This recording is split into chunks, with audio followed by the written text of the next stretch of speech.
आपके परिवारजनों को नववर्ष की शुभकामना।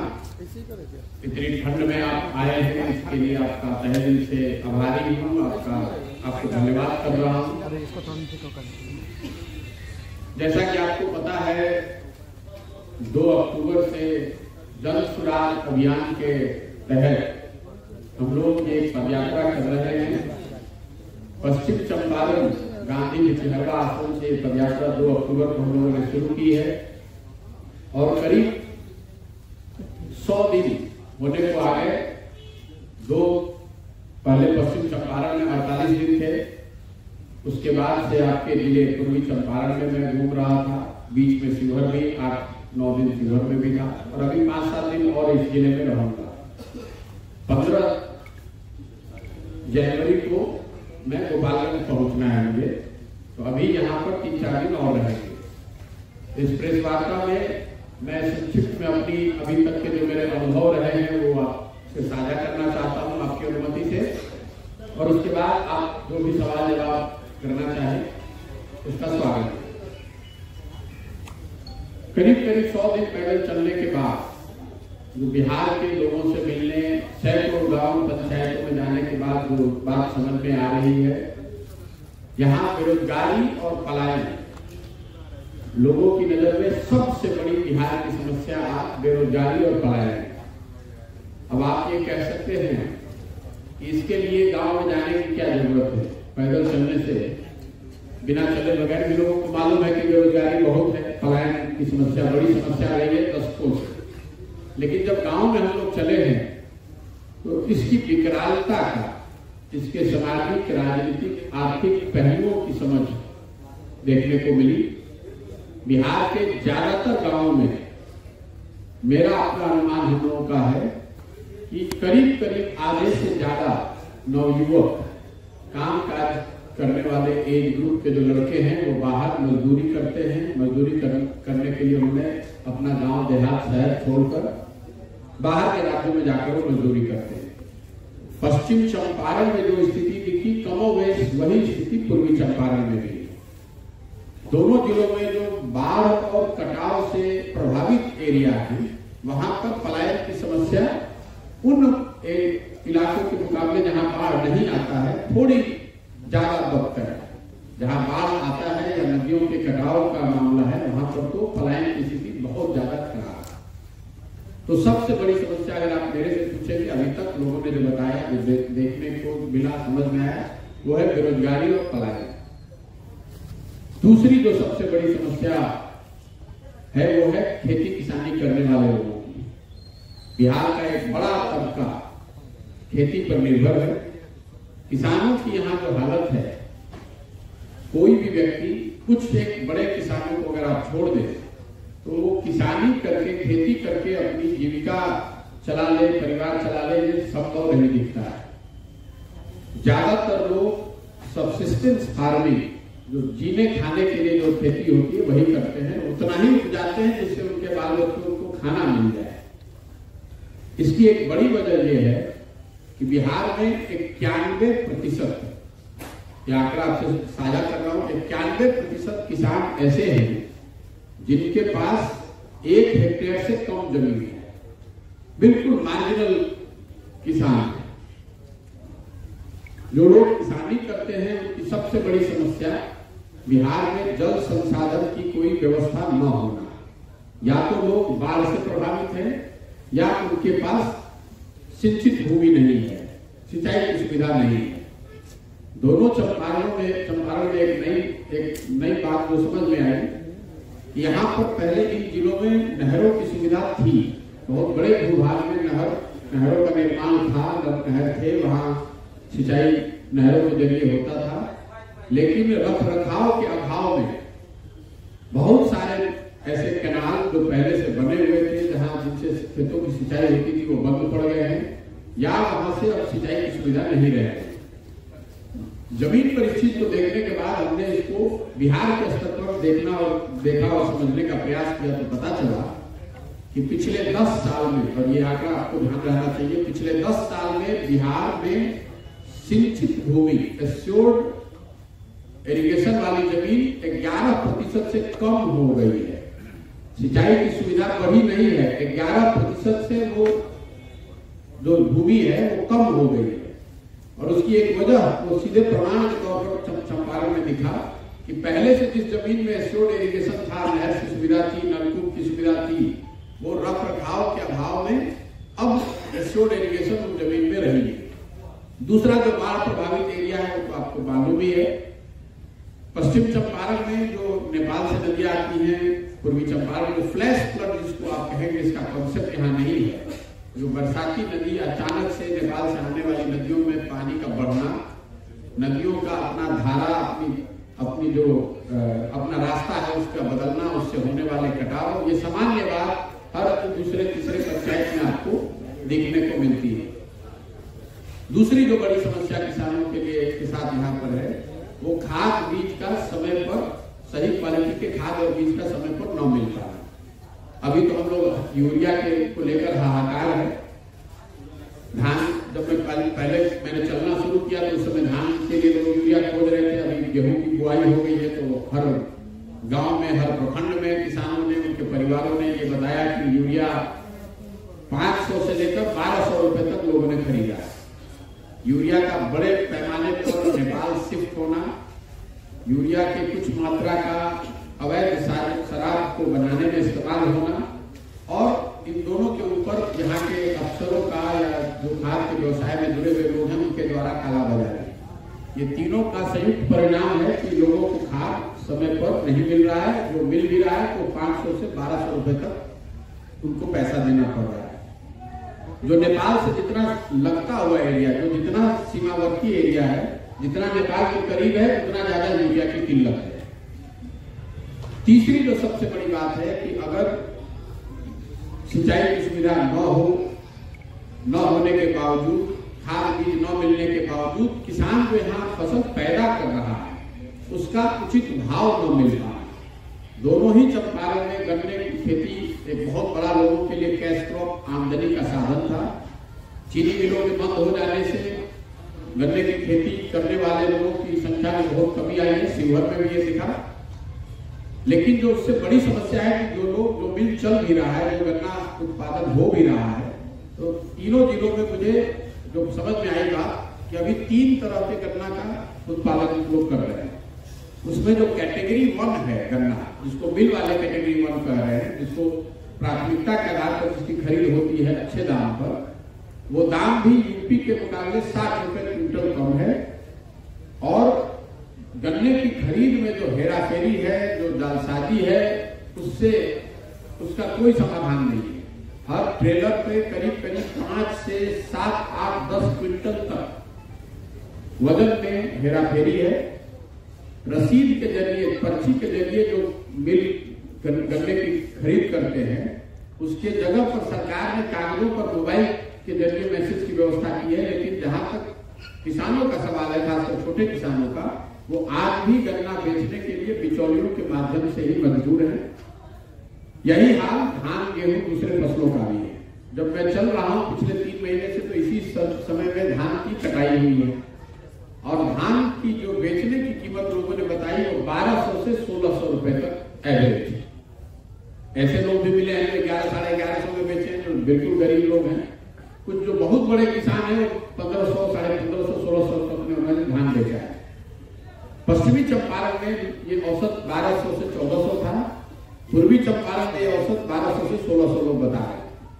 लेकिन दोनों ही हालत में अगर आप 1500 भी मानकर चले, 1400 भी धान की कीमत अगर मान लें, तो भी वो सरकार का जो समर्थन मूल्य है 20,250 रुपया, उसके मुकाबले 25 से 30% कम है। फिर इस बात को मैंने बिहार के स्तर पर देखने समझने की कोशिश की तो पता चला, ये आंकड़ा आप ध्यान में रखेंगे कि समर्थन मूल्य पर बिहार में पिछले 10 साल में सिर्फ 13% धान खरीदा गया है। सिर्फ 13% धान ही समर्थन मूल्य पर खरीदा गया है। गेहूं के लिए ये प्रतिशत है 1%। सिर्फ 1% गेहूं समर्थन मूल्य पर खरीदा गया है। किसी दूसरे फसल के लिए समर्थन मूल्य पर खरीद की कोई व्यवस्था बिहार में है ही नहीं। जस्ट आपके रेफरेंस के लिए बता देता हूं कि पंजाब में, जिसके किसानों की, वहां की खेती की बड़ी चर्चा बिहार में, गांव देहात में भी होती है, पंजाब में पिछले 10 साल में 70 50% से ज्यादा गेहूं और धान को सरकारी समर्थन मूल्य पर खरीदा गया। फिर मैंने इसका अध्ययन कराया कि अगर पिछले 10 साल में बिहार में जो कुछ भी उपज हो रहा है, सिंचाई नहीं है, बाढ़ है, इन सब के बावजूद जो किसानों ने अपनी मेहनत से, यहाँ के लोगों ने अपनी मेहनत से उपजाया, अगर समर्थन मूल्य इनको मिलता तो बिहार के लोगों का क्या होता। तो आपको एक आंकड़ा शेयर कर रहा हूं। अगर समर्थन मूल्य पर धान, गेहूं, ज्वार, बाजरा, जिनके लिए भी सरकार समर्थन मूल्य जिन फसलों के लिए जारी करती है, अगर सरकार समर्थन मूल्य पर 70% भी ये खरीद ले पंजाब के बराबर, तो बिहार के किसानों को करीब करीब 25,000 करोड़ रुपया हर साल अलग से मिलने लगेगा। मतलब समर्थन मूल्य पर इन फसलों के नहीं खरीदे जाने की वजह से बिहार के किसानों का हर साल करीब करीब 25,000 करोड़ का नुकसान हो रहा है। और ये पैसा, मजे की बात ये है कि बिहार सरकार को नहीं देना है, केंद्र सरकार समर्थन मूल्य के लिए राज्य सरकारों को मदद करती है। मुसीबत यह है कि बिहार में इस खरीद की कोई व्यवस्था ही नहीं बनाई गई। कहीं कोई मंडी है नहीं, मंडी व्यवस्था को खत्म कर दिया गया। उसका ऑल्टरनेट जिस पैक्स को बनाया गया है, उनके पास न वो सुविधा है, न साधन है, न उस तरह की व्यवस्था है। और जैसा कि मैंने आपको बताया, जब आप 100 क्विंटल में 13 क्विंटल धान खरीदेंगे, तो जिस दाम पर लोग बेच रहे हैं और जो समर्थन मूल्य था, पिछले 10 साल का मैंने ये अध्ययन कराया, तो करीब करीब ये आंकड़ा 25,000 करोड़ का होता है। इतना नुकसान हर बिहार के लोगों का हो रहा है। बेरोजगारी, पलायन और कृषि के बाद तीसरा सबसे बड़ा मुद्दा जो अभी तक देखने को मिला है, वो ध्वस्त हो गई शिक्षा व्यवस्था है। इसकी जानकारी भी आप में से सबको है। सबको मालूम है कि बिहार में शिक्षा व्यवस्था उत्तरोत्तर पिछले 5-7 सालों में तो बिल्कुल ही ध्वस्त ही हो गई है। पूरी व्यवस्था उत्क्रमित विद्यालयों और नियोजित शिक्षकों के कंधों पर है। पेपर पर विद्यालयों को उत्क्रमित कर दिया गया, बिना ये सोचे समझे कि उत्क्रमित अगर उसको आप कर रहे हैं तो उसमें उस तरह की सुविधा बनानी पड़ेगी। और शिक्षकों की जो टोली है, वो सिर्फ नियोजित शिक्षकों की टोली बच गई है। नियमित शिक्षक ज्यादातर रिटायर हो गए। तो बेसिकली अगर आप गहराई में जाकर उसको देखेंगे, तो जो शिक्षा व्यवस्था है वो करीब करीब अब उन शिक्षा मित्रों के ही कंधों पर है जिसको कभी शिक्षा व्यवस्था में एडिशनल फोर्स के तौर पर रिक्रूट किया गया था, लाया गया था। क्योंकि अभी जो 4 लाख के करीब बिहार में शिक्षक हैं, इसमें 75-2/3 से ज्यादा शिक्षक वो हैं जो कभी शिक्षा मित्र के तौर पर बहाल किए गए थे।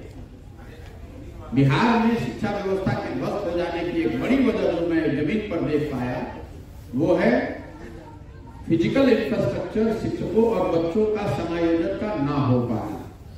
इसका मतलब ये है कि जहां पर बिल्डिंग है, क्लासरूम है, वहां शिक्षक नहीं है। जहां शिक्षक है वहां बिल्डिंग, क्लासरूम नहीं है। जहां दोनों है वहां बच्चे ही नहीं है। और ये सत्तामूलक शिक्षा व्यवस्था बनाने के नाम पर हर गांव, हर पंचायत, हर जगह कोई ना कोई शिक्षा के नाम पर, कोई विद्यालय के नाम पर एक बिल्डिंग खड़ी कर दी गई। सही या गलत, हजारों करोड़ रुपए जनता का खर्च किया गया उस पर। वहां पढ़ाई हो, इसकी चिंता किसी ने नहीं की। जो विद्यालयों की छवि है समाज में, जो बातचीत करके समझ में आया, लोग भी अब विद्यालयों को खिचड़ी बांटने का सेंटर, वहां पर कुछ किताब और साइकिल बांटने का सेंटर के तौर पर ही देखते हैं। शिक्षकगण भी इसी व्यवस्था में लगे हुए हैं और जो समाज है वो भी इन विद्यालयों को इसी तौर पर देखता है कि यहाँ से खिचड़ी बढ़ता है। तो शिकायत भी लोग पढ़ाई की तो करती ही नहीं है, यही कर रहे हैं कि खिचड़ी अच्छी मिल रही है या पिल्लू वाली खिचड़ी मिल रही है। जहां तक कई लोग, हम लोग को लगता है कि शिक्षा व्यवस्था इसलिए खराब है कि यहाँ शिक्षकों की क्वालिटी खराब है। वो एकमात्र पहलू नहीं है, वो सिर्फ एक छोटा सा पहलू, महत्वपूर्ण वक्त एक छोटा पहलू। क्योंकि आप यहाँ के कॉलेजेस को देख लीजिए, जहां बड़े बड़े बिल्डिंग पहले से बने हुए हैं, शिक्षक भी वहां को शिक्षा मित्र नहीं चला रहे हैं कॉलेजेस को। वहां हजारों की संख्या में बच्चे, नामांकन भी बच्चों ने लिया, लेकिन पढ़ाई वहां पर भी नहीं हो रही है। कॉलेज में भी सिर्फ नामांकन हो रहा है, एडमिट कार्ड बांटा जाता है और परीक्षा के दिन लड़के आते हैं, परीक्षा दिया, डिग्री बढ़ गई। तो बिहार की पूरी जो शिक्षा व्यवस्था है, स्कूलों से खिचड़ी, पोशाक और किताब बांटने का सेक्टर बना दिया गया स्कूलों को, और कॉलेजेस को डिग्री बांटने का सेंटर बना दिया गया। दोनों में कहीं पर पढ़ाई नहीं हो रही। यही वजह है कि बिहार में शिक्षित लोगों की संख्या पेपर पर चाहे जो हो, वो मैं समझता हूं कि हर साल कम ही होती जा रही है। जिनके पास डिग्री है या जिनके पास डिग्री नहीं है, शिक्षित कोई नहीं है। और जब आपको अच्छी शिक्षा मिलेगी नहीं तो स्वाभाविक तौर पर आपको रोजगार भी नहीं मिलेगा, आपको मजदूरी ही करनी पड़ेगी, क्योंकि आपके पास तो सिर्फ डिग्री है, पढ़ाई तो आपने की नहीं है। इन तीनों चीजों के बाद दो बड़ी योजनाएं जो केंद्र सरकार के स्तर से चलाई जा रही है, जिसकी चर्चा हर जगह सुनने को मिली। एक है प्रधानमंत्री गरीब कल्याण योजना, जिसके तहत लाभार्थियों को 5 किलो अनाज की देने की व्यवस्था की गई है। केंद्र सरकार की योजना है। व्यवस्थित तरीके से इसमें भ्रष्टाचार के जरिए ये एक तरह से बता दिया गया है कि लोगों को, लाभार्थियों को 5 किलो नहीं 4 किलो या 4.5 किलो अनाज ही हर महीने मिलता है। सैकड़ों गांवों में चर्चा करने के बाद मैं आपको कैमरे पर प्रमाणित तौर पर बता रहा हूं कि ऐसा इसलिए हो रहा है कि जो गरीब कल्याण योजना में अनाज आ रहा है प्रखंड के स्तर पर 15,000 से 20-25 हजार क्विंटल तक अनाज हर महीने आता है। इसमें प्रति क्विंटल 40 रुपए के दर से जनप्रतिनिधि और अफसर पैसा ले रहे हैं, और जनप्रतिनिधियों में विधायक इंक्लूडेड है। इसको भी आप बिल्कुल मेरे मुख से ही सुन लीजिए, विधायक भी इसमें अपना शेयर ले रहे हैं। तो भाजपा की सरकार जो देश में गरीब कल्याण योजना चलाकर अपना पीठ थपथपा रही है, उनके ही विधायक, क्योंकि चौथाही में ज्यादातर विधायक भाजपा के ही हैं, उनके ही विधायक उस गरीब कल्याण योजना के अनाज से 40 रुपए प्रति क्विंटल का जो पीसी काटा जा रहा है उसमें हिस्सेदारी ले रहे हैं, और ये बिल्कुल व्यवस्थित तरीके से किया जा रहा है। दूसरी बड़ी योजना जो केंद्र सरकार की चल रही है वो है आवास के लिए। पहले जिसको हम लोग इंदिरा आवास कहते थे, अभी वो प्रधानमंत्री आवास योजना है। गांव देहात में चलने के बाद मैं बहुत विश्वास से इस बात को कह सकता हूं कि ज्यादातर लोग आज भी लाभार्थी के तौर पर वही लोग मिले जिनको इंदिरा आवास योजना के तहत 20,000 रुपया पहले मिला। आजकल की जो योजना है जिसमें 1,40,000 लाभार्थियों को इंदिरा आवास के लिए मिलना है, उसके लाभार्थी भी मिले लेकिन कम संख्या है। उसमें 25,000 से 40,000 रुपए तक हर व्यक्ति को पैसा देना है, और वो भी सिस्टमेटिक तरीके से पूरी व्यवस्था बनी हुई है। प्रधानमंत्री आवास में आपका नाम जोड़ा जाए, इसके लिए 1,000 रुपए से वो शुरू होता है। नाम आगे भेजा जाए, उसके लिए 2,000 होना चाहिए। आपके घर के सामने साथ खड़े होकर पिक्चर खींचा जाए, उसके लिए अलग किस्त है। तो ये पूरी व्यवस्था बनी हुई है जिसमें जनप्रतिनिधि, पंचायत और ब्लॉक के स्तर के जो पदाधिकारी इसमें जुड़े हुए हैं, कुल मिलाकर 3 किस्तों में से 25 से 40,000 रुपया लोग बता रहे हैं कि वो दे रहे हैं। जहां पर जनप्रतिनिधि पैसा नहीं ले रहे हैं, वहां पर भी जनप्रतिनिधियों ने भी बताया कि हम पैसा नहीं ले रहे हैं, तो भी लाभार्थियों को 20 से 25,000 रुपया अफसरों को देना ही पड़ता है। अफसर का जो हिस्सा है उसको तो देना ही देना है।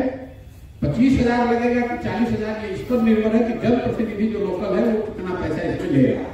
कुछ जगह पर जरूर जो जनप्रतिनिधि वो पैसा नहीं ले रहे हैं या कम ले रहे हैं, लेकिन अफसर का जो शेयर है वो तो फिक्स है, उसको 20,000 से 25,000 रुपए मिल रहा है। हम में से कई लोगों को लगता है कि बैंकों से सीधे पैसा जा रहा है, तो ये पैसे में इतनी चोरी कैसे हो रही है। मैं कई बैंक पदाधिकारियों से भी मिला, उन्होंने इसका जो सिस्टम, मैंने पूछा कि भाई आप पैसा आखिर अधिकारी ले कैसे रहे, तो बताते हैं यहाँ पर एक टर्मिनोलॉजी है, ब्लॉक के जो पदाधिकारी है, पंचायत के पदाधिकारी है, बैंकों को बता देते हैं कि अकाउंट को लॉक कर दीजिए।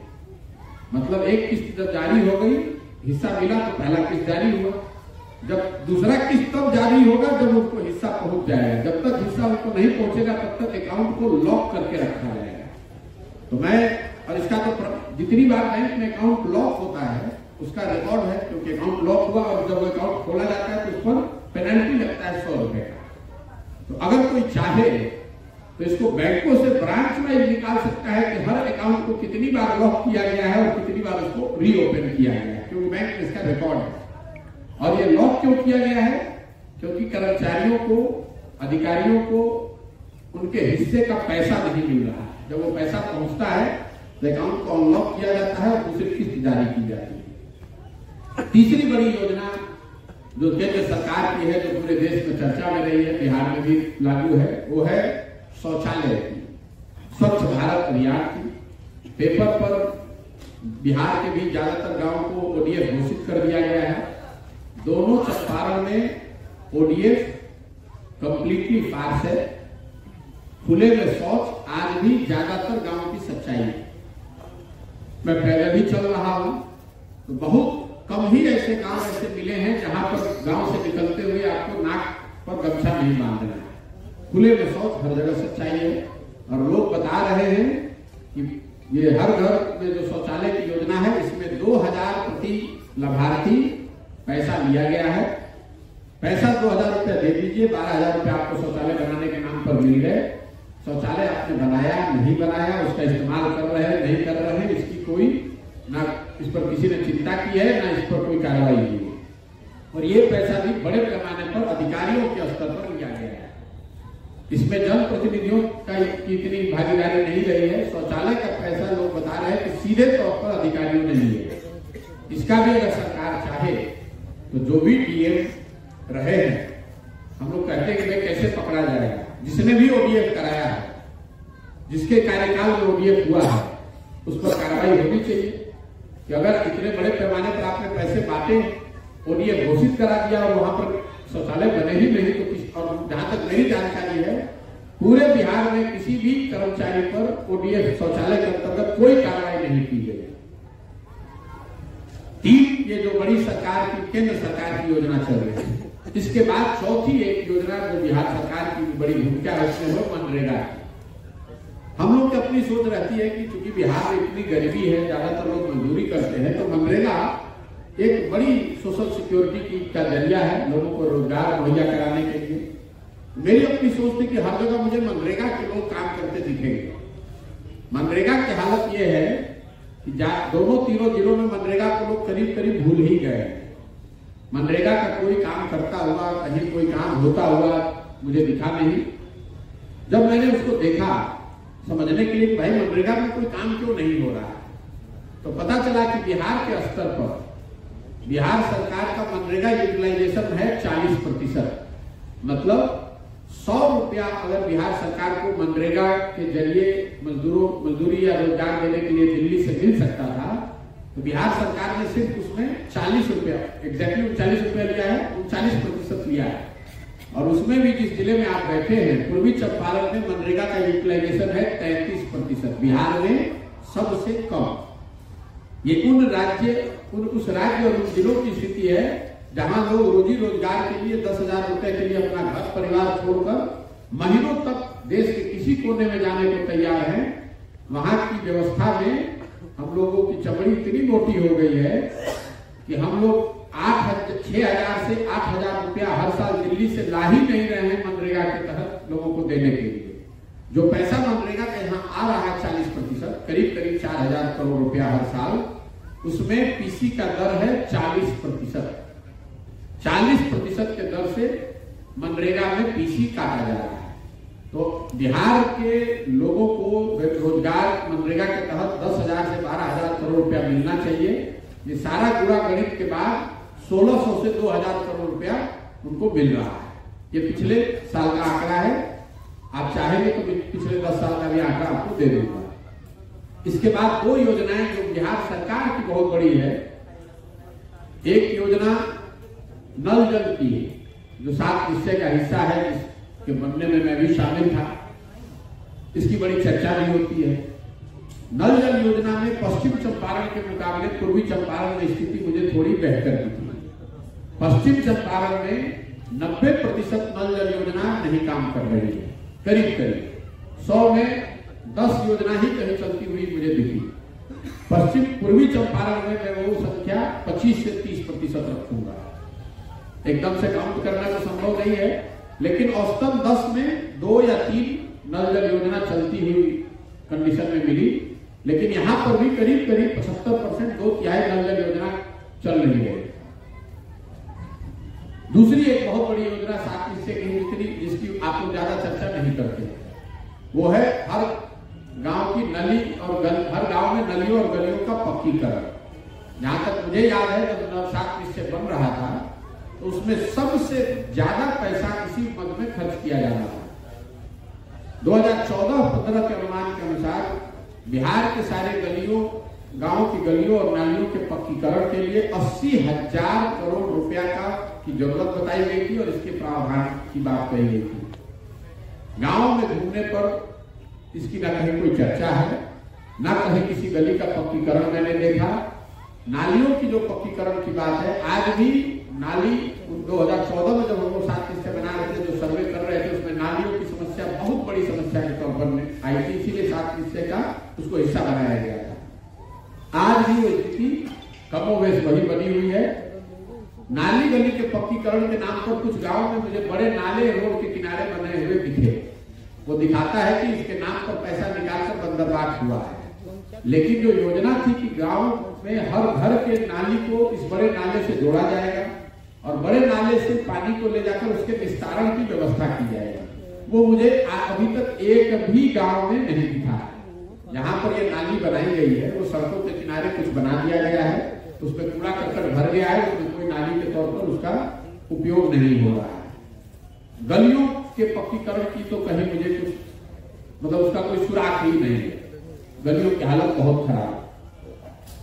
इसके अलावा 2 क्षेत्र ऐसे हैं जिसमें बिहार में हम लोग की समझ है कि नीतीश कुमार के राज में हमारी भी अपनी समझ रही है कि 2 चीजों में तो जरूर सुधार हुआ है, वो है सड़क और बिजली। बिजली हम लोग जहां पर भी गए, वो निश्चित तौर पर हर जगह बिजली आ गई है। तो इस बात का क्रेडिट है बिहार सरकार को कि बिजली हर जगह पहुंच गई है। अब चाहे पीठ जो थपथपा ले बिहार सरकार करे या केंद्र सरकार, लेकिन सरकार के प्रयास से बिजली हर जगह पहुंच गई है। लेकिन बिजली के मद में, बिजली के इशू पर सबसे बड़ी समस्या जो हम लोग को सुनने को मिली हर गांव में, वो है गलत बिल का आना।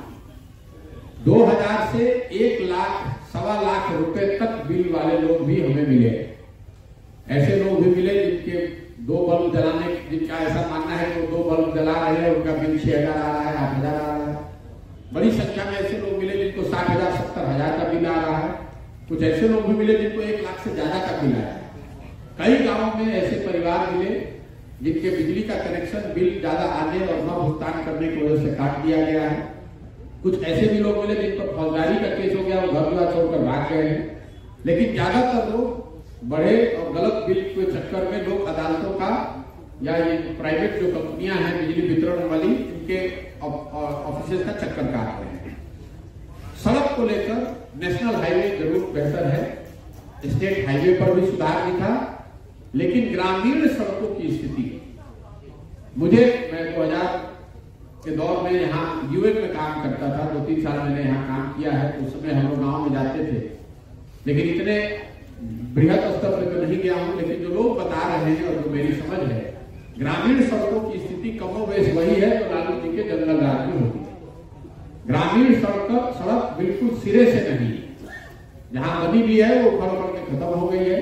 वो कहीं ना कहीं भ्रष्टाचार को भी दिखाती है, या ये समझ से मेरे परे है कि कैसे ऐसा संभव है कि इतनी बड़ी संख्या में लोग बता रहे हैं कि सारे गांव में रोड बन गए हैं, और जब मैं चल रहा हूं तो मुझे 10 में कोई एक गांव मिलता है जहां गांव में कोई गांव में सड़क है ही नहीं। तो ये एक बड़ी डिस्क्रिपेंसी दिखी। इसके अलावा जो 3 शब्द सबसे ज्यादा सुनने को मिले लोगों के द्वारा, वो है अफसरशाही से परेशान जनता। कोई भी काम अफसरों की मनमर्जी के मुताबिक ही होगा, और इसमें जनता और जनप्रतिनिधि दोनों शामिल हैं। सब ये मानते हैं कि अफसर ही चला रहे हैं, उनकी ही चलती है, वही जो चाहेंगे वही होगा।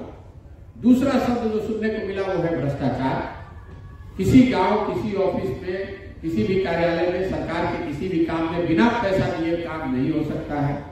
और तीसरा शब्द जो सुनने को मिला, जो दलाली का नया नाम बिहार में रख दिया गया है, जिसको पीसी कहते हैं लोग। किसी भी सरकार की योजना में व्यवस्थित तरीके से कमीशन काटा जाना, पीसी काटा जाना, एक तरह से लोगों ने इसको सच्चाई मान लिया है। तो अफसरशाही, सरकार के कामकाज में भ्रष्टाचार और जितनी सरकार की योजनाएं हैं उसमें सिस्टमेटिक तरीके से ऊपर से लेकर नीचे तक कमीशन, पीसी, दलाली काटा जाना, ये 3 शब्द हर जगह सुनाई पड़े। ओवरऑल मुझे जो लोग मिले, मैं ये कह सकता हूं कि सरकार को लेकर उनके मन में या तो उदासीनता है या गुस्सा है। मुझे अभी तक शायद ही कोई इक्का दुक्का आदमी मिला हो जो ये कह रहा है कि देखिए सरकार में आगे क्या होता है, 2 साल में कुछ अच्छा होगा, कुछ सुधार होगा। ज्यादातर लोग ये मान के चल रहे हैं कि इस सरकार से तो कुछ नहीं होना, तो वो उदासीन है या फिर एक बड़े वर्ग में गुस्सा भी है कि इनको हटना चाहिए, नई व्यवस्था बननी चाहिए। तो मोटे तौर पे ये मेरा अभी तक का अनुभव रहा है। अब आपके जो सवाल हैं वो आप सवाल कर सकते हैं। बहुत बहुत धन्यवाद।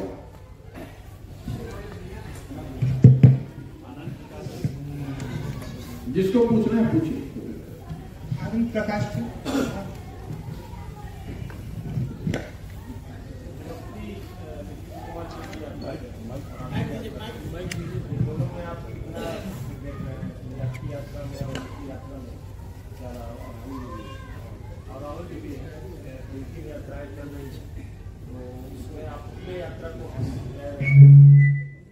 देखिए, मुख्यमंत्री जी की यात्रा पर पहले मैं जवाब देता हूं, क्योंकि बिहार से हम लोग बिहार के परिप्रेक्ष्य में हम लोग बात कर रहे हैं। मुख्यमंत्री जी यात्रा का जो बेसिक डेफिनेशन है, जो परिभाषा है यात्रा की, मैं ये बात समझ ही नहीं पा रहा हूं कि आप जिले में आकर एक प्रशासनिक मीटिंग को यात्रा क्यों कह रहे हैं। आप गाड़ी से चल नहीं रहे हैं, पैदल चल नहीं रहे हैं, आप पटना से आए, परिषदों में आप बैठे, अफसरों के साथ समीक्षा बैठक की, 1-2 जगह पर साइट विजिट किया और फिर वापस पटना चले गए, फिर वहां से आए दूसरे जिले में चले गए। तो यात्रा का जो एक बेसिक परिभाषा है उसको यात्रा क्यों कहते हैं? ये तो मुख्यमंत्री का काम ही है, जो भी जनप्रतिनिधि है उसको प्रशासनिक समीक्षा को यात्रा ना कहा जाए, तो उसको मैं यात्रा मानता ही नहीं। लेकिन एक बार तो परिभाषा की बात हटा भी दे, तो नीतीश कुमार जी इतने विद्वान व्यक्ति हैं, इतने अनुभवी व्यक्ति हैं, इसीलिए शायद रोज कहते हैं कि किसी को कुछ पता है कि नीतीश कुमार का नया तक क्या करना। जो अगर पत्रकार पूछ दे, कोई समाज का आदमी पूछ दे, तो किसी को कुछ पता है, इसको कुछ आता है। आप देख ही रहे हैं कि हम लोग जैसे आदमी जो इसको कुछ नहीं आता है, पश्चिम चंपारण की स्थिति या पूर्वी चंपारण की स्थिति समझने में मुझे 50 दिन लग रहे हैं। फिर भी मैं ये नहीं दावा कर सकता हूँ कि मुझे पूर्वी चंपारण की सारी बातों की जानकारी है। नीतीश कुमार जी ने 4 घंटे में पूरा पश्चिम चंपारण का यात्रा खत्म कर लिया और पूर्वी चंपारण में करीब 15 मिनट का समय उन्होंने बिताया। तो दोनों मिला दीजिए तो 5 घंटे में 1 करोड़ लोग रहते हैं दोनों चंपारण मिला के, और 1 करोड़ लोगों के बीच की यात्रा उन्होंने 5 घंटे में पूरी कर दी। तो ये आपके विवेक पर है कि भाई ये कितनी बड़ी यात्रा है, क्या कर रहे हैं। तो ये मेरी टिप्पणी है। नीतीश कुमार जी, ये जरूर सुखद बात है कि कम से कम चलिए यात्रा के नाम पर ही सही बंगले से निकले तो सही। नहीं तो नीतीश कुमार जी अब सरकार ऐसे चलाते हैं, सुबह में उठे और पुराने समाजवादी लीडर हैं, बहुत लंबे समय तक पेपर पढ़ते हैं, बिहार के सारे अखबारों को पढ़ते हैं बहुत लंबे समय तक, 1-1.5 घंटा। साथ नहीं रहे जानते इस बात को, पेपरों को पढ़कर ही सरकार चलाते हैं। जो पेपर में छपा कुछ बात उनको दिखी तो वहीं से फोन करेंगे अधिकारियों को, बताएंगे भाई देखो ये गलत हो रहा है, ये सही हो रहा है। दोपहर में एक समीक्षा बैठक करते हैं, फिर शाम को बैठ के राजनीति की बात करते हैं। तो कम से कम वहां से निकलकर कोई प्रयास कर रहे हैं, आकर समीक्षा कर रहे हैं, तो उसका मैं स्वागत करता हूं। लेकिन इसके साथ साथ जो बात मैंने पहले कहा है, अगर यात्रा कर रहे हैं तो नीतीश कुमार जी को अपने चुने हुए गांव में, चुने हुए उनके अधिकारियों द्वारा चुने हुए पंचायत में जाकर एक दिन चलना चाहिए।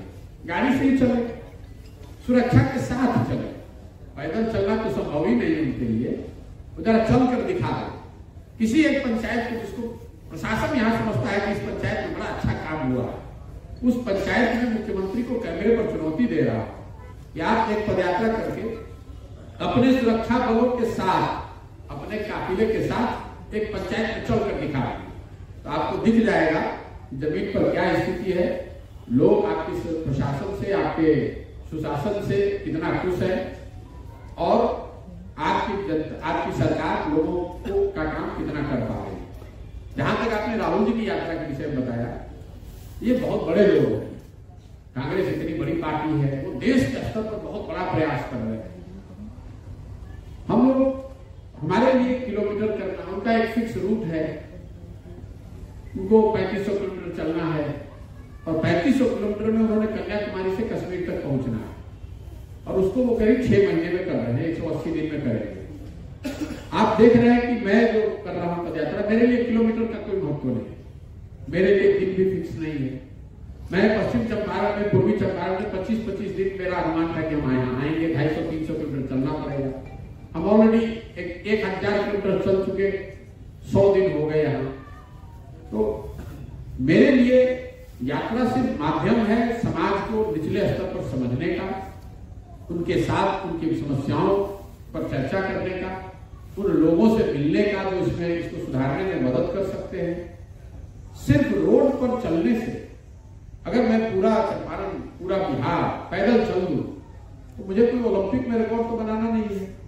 मुझे ये नहीं दिखाना है कि मैं कितना फिजिकली फिट हूं, कि मैं कितना किलोमीटर चल सकता हूं। उद्देश्य समाज को समझना है, समाज के विषयों को समझना है।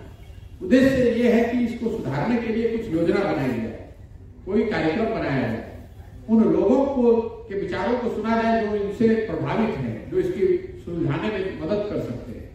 इन यात्राओं में जमीन आसमान का फर्क है। और तीसरी एक महत्वपूर्ण बात मेरे नजरिए से है, बहुत लोगों के नजरिए से नहीं है। मैं ऐसा समझता हूं कि जीवन में आपको जो कुछ भी करना चाहिए उसमें ईमानदारी और शुद्धता बहुत जरूरी है। मैं पदयात्रा अगर कह रहा हूं, ये यात्रा नहीं है, मैं पदयात्रा कर रहा हूं, तो 2 अक्टूबर के बाद मैं गाड़ी पर न बैठता हूं, न घर जाता हूं, न छुट्टी मनाता हूं, न ब्रेक लेता हूं। यात्रा ये कंटिन्यूअस यात्रा, मतलब एक बार शुरू किया है तो जब खत्म करेंगे तभी रुके। ऐसा नहीं कि आज 1 जनवरी आ गया तो 2 दिन फिर दिल्ली चले गए, फिर वापस आए और वहां से यात्रा शुरू की। ऐसा भी नहीं कि कुछ दूर गाड़ी पर चले, फिर गांव आ गया तो उतर के पैदल चलने लगे। अब इन बातों का कोई राजनीतिक महत्व नहीं है। बहुत लोग कहते हैं कि भैया अगर मोटरसाइकिल पर बैठ के गाड़ी पर चल के 4 गांव घूम लीजिएगा तो उसमें दिक्कत क्या है, यात्रा तो चली रही, बगल गांव में मोटरसाइकिल बैठ के चल के देख लीजिए, मतलब कुछ नहीं है उसका। लेकिन किसी काम को करने के पीछे एक सोच है, एक शुद्धता होनी चाहिए। हम लोग छठ का व्रत करते हैं, अगर आप घर में जाकर एक घूंट पानी पी लीजिएगा तो आपको कौन रोक रहा है? लेकिन आप व्रत इसलिए कर रहे हैं कि आपकी भावना है कि उस व्रत की ताकत ही इससे है कि आप कितनी शुद्धता से इसको करते हैं। तो मैं समझता हूं कि जो मैं कर रहा हूं यहाँ पर, मैं बहुत छोटा व्यक्ति हूँ, राहुल गांधी इतने बड़े आदमी हैं, कांग्रेस इतनी बड़ी पार्टी है, हमारी तो कोई पार्टी नहीं है, अपनी समाज में काम कर रहे हैं। और नीतीश कुमार 17 साल के यहाँ के मुख्यमंत्री हैं, मेरे से उनकी तुलना में बिल्कुल नहीं हो सकता। हम तो समाज में घूम रहे हैं, समझने का प्रयास कर रहे हैं, 3 उद्देश्य लेकर चले हैं। समाज को ये बताएं कि भाई अगर बिहार को सुधरना है तो हम लोग की दुर्दशा है, तो इसके लिए समाज के लोगों को, बिहार के लोगों को अपने और अपने बच्चों के लिए खड़ा होना पड़ेगा। कोई नेता, कोई दल, कोई इसको आकर ठीक नहीं कर सकता है। दूसरा, अगर लोग तैयार हो जाएं तो उनको गलत लोगों को न छूटना पड़े, इसलिए सही लोगों को समाज से निकालें ताकि एक बेहतर विकल्प उनके साथ सामने हो। और तीसरा, अगर जनता सही लोगों को चुन भी ले तो एक योजना हो जिस पर सब मिलकर काम करें। तो यही पदयात्रा का उद्देश्य है कि गांव-गांव जाकर लोगों को समझाना, उनको जागृत करना, ये बात बताना कि आप अपने और अपने बच्चों के भविष्य के लिए सही लोगों का चुनाव कीजिए। दूसरा, सही लोगों को समाज से निकालना, उनको एक साथ लोकतांत्रिक प्लेटफॉर्म पर लाना ताकि एक बेहतर विकल्प बनाया जा सके। और तीसरा, हर पंचायत के विकास के 10 साल का योजना बनाना, सिर्फ रोड पर चलने से नहीं होगा। हर पंचायत की मैं योजना बनवा रहा हूँ 10 साल, और योजना का मतलब वहां की समस्याओं का समाधान नहीं है। ऐसा नहीं कि उस पंचायत में योजना में, विकास योजना में ये लिख देंगे कि वहां पर सड़क बनाई जाएगी, सड़क टूटी हुई है। ये तो समस्या का समाधान है, ये तो लिखा ही जाएगा। हर पंचायत के लिए मैं ये योजना बनाकर जारी करूंगा कि उस पंचायत में बच्चों के लिए गुणवत्तापूर्ण शिक्षा की व्यवस्था कैसे की जाए। हर पंचायत के लिए योजना बनाकर जारी करेंगे कि वहां पर खेती किसानी करने वालों की आमदनी को कैसे बढ़ाया जाएगा। हर पंचायत के लिए योजना बनाकर जारी करेंगे कि उस पंचायत में 500 से 1000 लोगों को नया रोजगार कैसे दिया जा सकता है। पदयात्रा जब खत्म होगी तो हर पंचायत के, बिहार के हर नागरिक को ये अवसर होगा कि वो इसको देखे, समझे, अच्छा लगे तो अपना बनाए, ना अच्छा लगे तो फेंक दे। तो मेरे पदयात्रा का उद्देश्य बिल्कुल अलग है। सर एक सवाल है, आप नीतीश जी के काफी करीब है, कई लोगों से करीब है, आपने रणनीतियां बनाई, उनको जिताया, और ये तमाम जो कुव्यवस्थाएं हैं जिनकी चर्चा अभी आपने की, पीसी की और भी बहुत तरह की समस्याओं से, जो धरातली समस्या, आपके मन में उस समय कभी नहीं आया कि इन समस्याओं के बारे में भी इनसे बताया जाए? नंबर 1। नंबर 2, आज जो आप पश्चिमी चंपारण की धरती से आप पूर्वी चंपारण तकरीबन 100 दिन की आपकी यात्रा पूरी हो चली, तो क्या लगता है आपके मन में, क्या चल रहा है? लगता है कि इन समस्याओं को जनता समझ पा रही है और आप इन यात्राओं से उन समस्याओं का निवारण कर पाएंगे? पहली बात, ये सवाल लोग कहते हैं कि भाई आप पहले भी इनके साथ थे, नीतीश जी के साथ थे, तो पहले क्यों नहीं बताया? ये ठीक बात। और अगर उस समय उनके साथ थे तो आज उनके विरोध में या उनके ही सरकार के विरोध में क्यों खड़े? सही सवाल है, पूछा जाना चाहिए, लोग पूछते भी। पहली बात तो आप ये समझिए कि जिस भूमिका में मैं था 2014-15 में, पहली बार बिहार में 40,000, आपने यहाँ इतने दिन से आप पत्रकारिता कर रहे हैं तो आपको मालूम होगा, यहाँ दल घोषणा पत्र जारी करते। पहली बार 2015 में 40,000 गाँव में सर्वे करा के 7 निश्चय की योजना बनाई गई। तभी मुझे मालूम है कि नाली गली सबसे बड़ी समस्या है। जब हम लोग गांव में गए तो देखे कि भाई यहाँ चापाकल उसी के साथ घर के सामने गड़ता है जिसका सामाजिक राजनीतिक रसूख है, पैसे वाला है, इसलिए हर घर नल की योजना बनाई गई। उस समय ये कहा गया कि यहाँ बेरोजगारी पलायन बहुत बड़ा मुद्दा है, इसलिए हर बेरोजगार को बिहार में 1,000 रुपए स्टाइपेंड महीना मिले। ये 7 निश्चय का पहला निश्चय था। बिहार में बच्चों को पढ़ने की व्यवस्था हो, इसके लिए स्टूडेंट क्रेडिट कार्ड दूसरा निश्चय था। अब ये जो सारी योजनाएं बनाई गई, बनाने में उस समय जो मेरी भूमिका थी उसको बनवाया, उसको इम्प्लीमेंट करने के लिए बिहार विकास मिशन की परिकल्पना भी कराई, लेकिन उसको करने की जिम्मेवारी उस समय की चुनी हुई सरकार, नीतीश जी की सरकार की थी, महागठबंधन की सरकार की थी। मैं तो छोड़कर यहाँ से चला गया, जो काम करता था, मैं जहां चुनाव जीते वहां से हम चले जाते हैं। ये बात आप जरूर कर सकते हैं कि उस समय अगर आप नीतीश जी की शिकायत नहीं कर रहे थे तो आज क्यों कर रहे हैं? ये ज्यादा महत्वपूर्ण सवाल है। नीतीश कुमार जी 14-15 के नीतीश कुमार और 21-22 के नीतीश कुमार में जमीन आसमान का फर्क है। प्रशासक के तौर पर, राजनेता के तौर पर और एज ए ह्यूमन बीइंग, मानवता के आधार पर, ये 3 पहलू, इसको एकदम समझिए कायदे से। प्रशासक के तौर पर जिस 14-15 में जिस नीतीश कुमार की मैंने मदद की थी, जिनका मेरे मन में सम्मान था, जिनके लिए वो, उनका हम लोगों ने दौर देखा था 2005 से 2012 तक, जिसमें बिहार में सुधार होता हुआ दिखा। ये और इस बात का प्रमाण है कि मुझे बिहार की पॉलिटिक्स में कोई रुचि नहीं थी। मैं तो यही चाहता था कि भाई अगर यहाँ पर एक सही मुख्यमंत्री हैं, अच्छा काम कर रहे हैं, चुनाव में हारने की वजह से इन्होंने छोड़ दिया है, तो इनकी मदद करूं, चुनाव जीत कर आए, बिहार बढ़े, तो उनकी मदद की। इसमें आप इतने पत्रकार बैठे, कौन नहीं मानेगा कि आज के नीतीश कुमार के प्रशासन में और 2005 से 12-13 के प्रशासन में फर्क है कि नहीं? तो जो नीतीश कुमार को लोगों ने सुशासन बाबू कहा, आज उन्हीं को कुशासन, उनके शासन काल को कुशासन के तौर पर देखा जा रहा है। तो प्रशासक के तौर पर उनकी छवि बिल्कुल ही धूमिल हुई है। दूसरा जो ज्यादा महत्वपूर्ण है, जो ज्यादा पहले, राजनेता के तौर पर जिस नीतीश कुमार की 2014 में मैंने मदद की थी, 2014 में नीतीश कुमार चुनाव नहीं हारे, उनकी पार्टी लोकसभा में चुनाव हारी थी, नीतीश कुमार अपना चुनाव नहीं हारे थे। लेकिन राजनेता के तौर पर एक मोरालिटी होती है, उसके आधार पर उन्होंने कब से त्याग पत्र दे दिया था। वही नीतीश कुमार आज चुनाव हार गए हैं 2020 में, 243 की विधानसभा में अगर आप 42 एमएलए जीते हैं तो आप चुनाव हार गए। फिर भी कोई ना कोई जुगत लगाकर, कभी आरजेडी के साथ, कभी भाजपा के साथ, कोई ना कोई जुगत लगाकर मुख्यमंत्री बने हुए। तो दोनों में फर्क देखिए आप। तो मैंने जिस नीतीश कुमार की मदद की थी, जब नीतीश कुमार मेरे से पहली बार नवंबर 2014 में दिल्ली में मिले, उनको किसी ने बताया था कि मोदी जी का जो प्रचार है वो बिहार के किसी लड़के ने किया। तो वो आए हमसे मिलने, पवन वर्मा जी के घर पर मिले। तो मैंने लंबी बात के बाद ये कहा कि हम लोग तो ये समझते हैं कि बिहार में आपने आकर सुधार किया है, और अगर आपने सिर्फ इसलिए त्याग पत्र दे दिया है कि आपको लोकसभा में आपकी पार्टी हार गई है व्यवस्था के अभाव में या प्रचार के अभाव में, तो काम मैं आपका करूंगा। आप मुख्यमंत्री वापस से बनिए और आपने देखा कि चुनाव से पहले मांझी जी को हटाकर उन्होंने मुख्यमंत्री बनना वगैरह सब भी वही था कि आप मुख्यमंत्री वापस बनिए, बिहार की जिम्मेवारी संभालिए, चुनाव के लिए हम लोग कुंडा लगाएंगे। और तीसरा जो सबसे महत्वपूर्ण कारण है जिसकी वजह से मैं नीतीश कुमार के साथ नहीं जाता हूं, कई बार उन्होंने बात करी मेरे से, कई बार प्रयास किया वापस बुलाने का, क्यों नहीं जाता।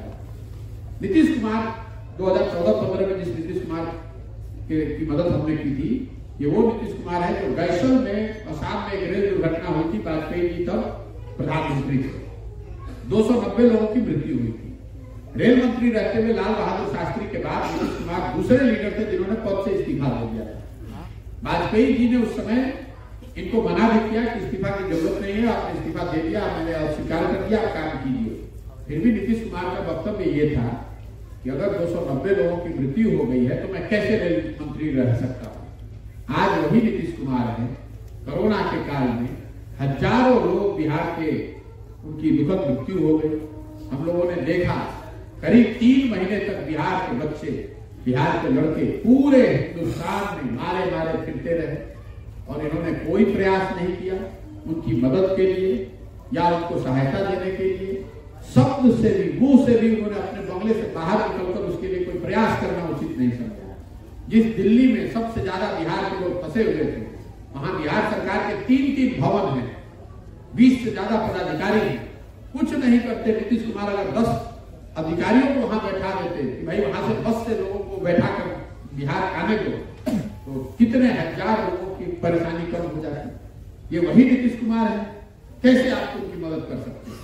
ये वही नीतीश कुमार है जो आज 70 गरीब परिवार शराब की अवैध शराब से उसकी मृत्यु हो जा रही है तो पॉकेट में हाथ डाल के विधानसभा में हंसते हुए कह रहे हैं कि जो पिएगा वो मरेगा। आप जरा बताइए, बिहार के नागरिक होने के नाते वो बिहार के मुखिया हैं, अगर किसी की मृत्यु अपनी गलती से भी हो गई तो मुखिया होने के नाते आपका क्या कर्तव्य है? संतावना देना, अफसोस जाहिर करना कि हंसकर ये कहना कि जो पिएगा वो मरेगा, ये मानवता की बात है।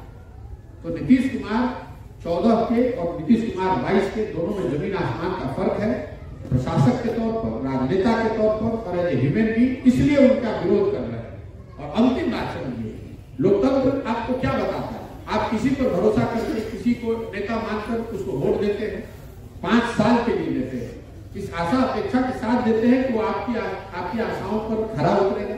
अगर वो खरा न उतरे तो संविधान ये बताता है, लोकतंत्र आपको कहता है कि आप उसका विरोध भी करें। एक बार आपने किसी की मदद कर दी, एक बार किसी को वोट दे दिया तो जीवन भर उसी को वोट देते रहेंगे, तब तो ये राजतंत्र हो जाएगा। आप तो लोकतंत्र की सिद्धांतों को ही क्वेश्चन कर रहे हैं। एक बार आपने जिसकी मदद कर दिया उसको जीवन भर मदद करते रहिए, तो राजतंत्र है कि जो आदमी राजा है उसके दरबारी आप हो गए तो जीवन भर आप दरबारी रहिएगा, वो अच्छा करे तो भी और खराब करे तो भी। लोकतंत्र तो ये कहता है कि आप अपने समझ से जो सही व्यक्ति है उसको चुनिए, अगर वो काम अच्छा करे, आपके आशा अपेक्षा पर विश्वास पर खरा उतरे तो उसके साथ बने रहिए, और अगर नहीं उतरे तो उसको उतनी मजबूती से उसका विरोध भी कीजिए। वही काम कर रहे हैं। शांति और शराबबंदी के बारे में आपने कहा, जाहिर सी बात है राज्य में जहरीली शराब पीने से लोगों की बड़ी संख्या में मौत हुई है। जातीय जनगणना शुरू हो रही है, ड्रीम प्रोजेक्ट नीतीश कुमार का शराबबंदी और ये जीत थी केंद्र सरकार से कि बिहार में जातीय जनगणना कराएंगे, और आज जो जनगणना शुरू हो रही, क्या लग रहा है बिहार के विकास के लिए जनगणना आगे नीतीश कुमार? देखिए, कोई भी ऐसी जानकारी जिससे सरकार के पास लोगों के विषय में, उनके हालात के विषय में, सामाजिक आर्थिक बेहतर जानकारी पहुंचे, इसका स्वागत है। उस नजरिए से जनगणना, सर्वेक्षण, समीक्षा, इन सब चीजों का स्वागत होना चाहिए। लेकिन इसके साथ साथ आपको यह भी समझना चाहिए कि जनगणना के पीछे नियत क्या है और जनगणना के बाद आप उसका करने क्या वाले हैं। पहली बात, इस जनगणना का कोई वैधानिक आधार नहीं है। तो नीतीश कुमार जी या ये आज की जो सरकार है, तो राजनीति करने के लिए जनगणना करा रहे हैं। वैधानिक आधार इसलिए नहीं है कि जो जनगणना है ये केंद्र का विषय है। जैसे आपने देखा है कि कई जातीय समूह को यहाँ पर बेवकूफ बनाने के लिए, आपने सुना होगा लोहार समाज को यहाँ से रिकमेंड कर दिया कि एसटी हो जाएंगे, बच्चे एग्जाम दे गए, नौकरी लग गई, उनको एसटी के आधार पर फिर हटा दिया गया, क्योंकि वो बिहार सरकार सरकार की परिधि में ही नहीं आता, अधिकार के परिधि में ही नहीं। जितने हमारे दुनिया भर समाज के लोग हैं, इनको कह दिया कि इनका कैटेगरी चेंज करने के लिए हम रेकमेंड कर दिया, केंद्र सरकार ने उसको माना नहीं। तो जनगणना का जो लोग इसको समझते हैं, ये आपको देखना चाहिए कि इसका वैधानिक आधार क्या है, या फिर एक प्रशासनिक एक्सरसाइज है, एडमिनिस्ट्रेटिव एक्सरसाइज है, जिसमें लोगों के बारे में, उनके सामाजिक आर्थिक पहलुओं के बारे में जानकारी इकट्ठा की जा रही है, उसका किया जाना चाहिए। मैं उसका स्वागत करता हूँ, लेकिन इसका वैधानिक अधिकार आधार क्या है, इस पर नीतीश कुमार से कोई सवाल न कर रहा है, न नीतीश कुमार या उनकी सरकार बोल रही है। इसका वैधानिक अधिकार क्या है, आधार क्या है, या क्या कॉन्स्टिट्यूशनल है, मैंडेटरी है, क्या फिर चुनाव में लोगों को बेवकूफ बनाने के लिए जनगणना करा है। और दूसरा जो मेरे नजरिए से ज्यादा महत्वपूर्ण है कि जनगणना हो जाने से ही अगर लोगों की स्थिति सुधर जाती है, तो बिना जनगणना के मैं आपको बता सकता हूँ कि 13 करोड़ बिहार में जो लोग हैं, बिहार के लोग हैं, वो देश के सबसे गरीब और पिछड़े हैं। आप उनकी स्थिति सुधार दीजिए, इसके लिए नई जनगणना क्या जरूरत है। तो रोज सर्वे आ रहा है कि हम लोग विकास के सभी पैरामीटर पर सबसे पीछे है, तो उसको सुधारने से आपको कौन रोक रहा है। दलितों की जनगणना देश की आजादी के बाद से हो रही है, और दलित आज भी समाज के आर्थिक सामाजिक तौर पर सबसे पिछड़े, सबसे निचले पायदान पर लोग हैं। तो सिर्फ जनगणना समाज के समझने की बात है कि सिर्फ जनगणना हो जाने मात्र से आपकी स्थिति नहीं सुधरने वाली। अगर उसका वैधानिक आधार हो भी जाए, तो पहली बात कि इसका वैधानिक, इसके पीछे नियत क्या है ये समझिए। दूसरी बात, इसका वैधानिक आधार है कि नहीं, इस पर सरकार को स्पष्टता से अपनी बात रखनी चाहिए। और तीसरा, अगर इसको आपने करा भी दिया, तो आपके पास योजना क्या है। आपको आज 10 वर्ष से हम लोग देख रहे हैं, दलितों को आपने दलित महादलित किया। महादलित में आपने शुरुआत की 4 वर्षों से, अब सारे दलित को ही आपने महादलित कर दिया, और उनकी स्थिति वही बनी हुई है। तो लाइब्रेरी में बैठ के, पुस्तकालय में बैठ जाने मात्र से आपके पास दुनिया की सारी किताब आप रख दी जाए, तो आप आइंस्टीन थोड़ी ना हो जाइएगा। किताब को पढ़ना भी पड़ेगा, आप लोगों की विद्वता भी होनी चाहिए, समझ भी होनी चाहिए। तो जनगणना वही है, लोगों का आंख में धूल झोंकने का प्रयास है, समाज को बांटने का प्रयास है। जैसे दलित महादलित करके आपने बांटा, अति पिछड़ा में एनेक्सर 1, एनेक्सर 2, कभी एनेक्सर 2 को उठा के 1 में डाल देते हैं, 1 को उठाकर एसटी में डाल देते हैं। जो समाज के लोग हैं, जरा जाकर देखिए तो कि क्या उनकी स्थिति सुधरी है। एनेक्सर 1 माननीय कर्पूरी जी ने बनवाया, एनेक्सर 1 जो कर्पूरी जी ने बनाया और आज जो एनेक्सर 1 है, उसका फर्क देख लीजिए। और देखिए कि जिन जाति समूह को एनेक्सर 1 में जोड़ा गया है, उसका आधार क्या है। ये भी देखिए कि जो शुरू से एनेक्सर 1 में थे, उन समाज के लोगों की स्थिति बेहतर हुई क्या, उनकी शिक्षा की स्थिति सुधरी क्या, उनके समाज से अच्छे लोग निकल कर आ रहे हैं, राजनीति में आ रहे हैं, शिक्षा के क्षेत्र में आ रहे हैं, उद्योग में आ रहे हैं, उनके बच्चे ज्यादा ग्रेजुएट कर रहे हैं। चर्चा इस पर होनी चाहिए। अगर गणना हो भी जाए तो उससे होना क्या है, मैं बिल्कुल गणना के पक्ष में हूं, गणना होना चाहिए, लेकिन उसके लिए कोई योजना भी तो होनी चाहिए कि गणना होगी तो क्या होगा। उसके लिए सिर्फ राजनीतिक रोटी सेकने का जो प्रयास है, समाज को बांटने, लड़ने लड़ाने का प्रयास है कि आधा समाज ये कहने लगे कि जनगणना नहीं होनी चाहिए, आधा समाज ये कहने लगे कि जनगणना होनी चाहिए। इस पर एक और चुनाव निकल जाए, गोटी अपने बना ली जाए, बस इतना ही प्रयास है। इसके पीछे कोई समझ नहीं है, कोई सोच नहीं है। अगर जातीय जनगणना इतना ही जरूरी था, इसी से बिहार का विकास होना है, मान लीजिए कि होना है, तो नीतीश कुमार 17 साल से मुख्यमंत्री हैं। ये समझ उनको आज क्यों आई है भाई, पहले क्यों नहीं कराया। ये तो सवाल आपको पूछिए, नीतीश कुमार से तो सवाल ये पूछा जाना चाहिए। आपको सवाल ही गलत पूछ रहे हैं कि होना चाहिए कि नहीं। मैं ये पूछ रहा हूं कि अगर होना चाहिए तो ये पहले क्यों नहीं कराया, इसका वैधानिक आधार क्यों नहीं बनाया। जब आप भाजपा के साथ थे तो क्यों नहीं आपने इसके लिए वैधानिक आधार सुनिश्चित किया। और अगर आप करा के आ रहे हैं तो आपके पास योजना क्या है ये बताइए कि जिनकी संख्या ज्यादा होगी, कम होगी, उसका शैक्षणिक स्थिति खराब है, उसके लिए कौन सा स्कूल नया बनाइएगा, उनको क्या सुविधा ज्यादा दीजिएगा, उसको भी बताइए। कि जो सरकारी आंकड़े अभी अवेलेबल हैं उसके मुकाबले अगर कोई नई जानकारी आएगी तो उसके लिए सरकार कौन से नए प्रयास करेगी, ये भी तो बताइए। अगर बिहार में शिक्षा व्यवस्था ध्वस्त हो गई, इससे सबसे ज्यादा नुकसान तो उन्हीं समाज के लोगों को है, उन्हीं गरीब के बच्चों को है जिसकी राजनीति ये लोग करते हैं। बिहार में समाजवाद के नाम पर राजनीति चल रही है पिछले 30 साल 40 साल से। कांग्रेस की भी राजनीति यहाँ पर समाजवादी पृष्ठभूमि वाले लोग ही करते रहे और बिहार में 60% आदमी भूमिहीन है।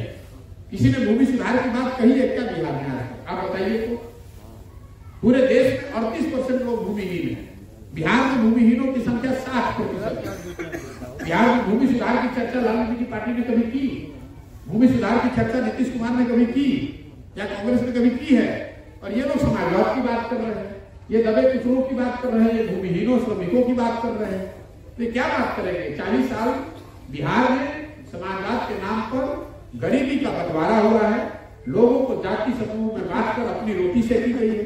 और एक और बात मैं आपको बता रहा हूं, ये लोग जात की भी राजनीति नहीं कर रहे, मैं तो मन से रोज कह रहा हूं। जात की राजनीति तो ये होती ना कि अगर मैं ब्राह्मण हूं और मैं कहूं कि भाई ब्राह्मण का सबसे अच्छा लड़का आगे बढ़ना चाहिए, लालू जी कहां कह रहे हैं कि यादव समाज का सबसे अच्छा व्यक्ति जो है वो आगे बढ़ना चाहिए? मांझी जी कहां कह रहे हैं कि मुसलमान समाज का जो सबसे अच्छा आदमी है वो आगे बढ़ना चाहिए? ये तो ये लोग ये कह रहे हैं कि हमारा लड़का आगे बढ़ना चाहिए, हमारा लड़का मुखिया होना चाहिए और आप हमारे जाति के हैं इसलिए सब लोग आप हमको वोट दीजिए। अगर जातियों की भी राजनीति होती तो कम से कम उन जाति समूह के लोग तो अच्छे हो गए होते भाई। यादव समाज के लोग अगर धनी हो गए होते तो भी मान लिया जाता, कम से कम 14% बिहार को अच्छा हो गया, 13% बिहार के लोग तो अच्छे हो गए होते। ये तो जात की नहीं राजनीति है, ये तो परिवार और स्वार्थ की राजनीति है। जाति का इस्तेमाल किया जा रहा है अपने परिवार की और स्वार्थ की राजनीति को मजबूत बनाए रखने के लिए। संजय मिश्रा, सच्चाई न्यूज से। मेरा सवाल है सर कि सबसे पहले मैं आपको बधाई देता हूं, इतना मेहनत इतना लगन से आप अपना पद यात्रा कर रहे हैं। समाधान यात्रा नीतीश जी निकाले हैं, यानी वो भी मान रहे हैं कि में समस्या है। 17 साल के मुख्यमंत्री हैं, एक नारा आपके द्वारा दिया गया था बिहार में बहार है नीतीश कुमार है, और बिहार में बर्बादी है नीतीश कुमार है। तो कहीं ना कहीं उसका आपको ग्लानि होता है क्या कि कब इनका मदद किया था, बिहार को इन्होंने बर्बाद कर दिया? और दूसरा, पश्चिम चंपारण में आपका स्पीच मैंने सोशल मीडिया पे सुना था और देखा भी था कि आप कह रहे थे अगर मुझे मौका मिले 6 महीना में जो भी पलायन कर रोजगार के लिए बाहर गए हैं उनको मैं बिहार में ही रोजगार दे दूंगा। तो ये भी एक, जैसे और नेता लोग रोजगार के नाम पे जुमला फेंकते हैं, तो ये भी एक जुमला था कि वाकई आप सीरियस थे या ये स्लिप ऑफ टंग था आपका? क्योंकि 6 महीना में क्या ये पॉसिबल है सर इतने लोगों को बिहार के अंदर में ही रोजगार दे देना? चलिए पहले सवाल का जवाब देता हूं, नारा को थोड़ा और ध्यान से पढ़िए। नारा था बिहार में बहार हो, है नहीं। बिहार में नारा हमने लिखा है, हम जानते नहीं, इन्हीं शब्दों यही काम करते थे। बिहार में बहार हो नहीं, आप नारा नहीं देते, जाके देख लीजिएगा। बिहार में बहार हो नीतीश कुमार हो, बिहार में बिहार हो। लेकिन इसमें शामिल इस बात को उनके पीछे के काल को मैं अच्छा मानता था। बिहार में बहार हो ये प्रेजेंट कंटिन्यूअस है कि बिहार में जो स्थिति है ये बनी रहे और बेहतर हो, इसलिए नीतीश कुमार बने रहे, ये सोच थी। मैंने इस बात का उत्तर ऑलरेडी दे दिया है कि वो सोच क्यों थी। और ये सिर्फ नहीं था कि हम प्रचार करके चले गए, हमने योजना बनवाई। आपको ये नहीं लगता है कि बिहार के हर घर में अगर पानी नल से आता तो बेहतर होता? अगर आपको ये नहीं लगता है कि बिहार के हर नाली और गली का पक्कीकरण होता तो उससे बिहार की स्थिति बेहतर होती? आपको ये नहीं लगता है कि बिहार के हर युवा को 18 साल से 35 साल में 1000 रुपए मिलता तो उससे बेहतर होती स्थिति? उन्होंने वो नहीं किया। तो योजना बनाने वाले का जो दोष है, मेरा उतना दोष मान सकते हैं। हमने योजना बनाई,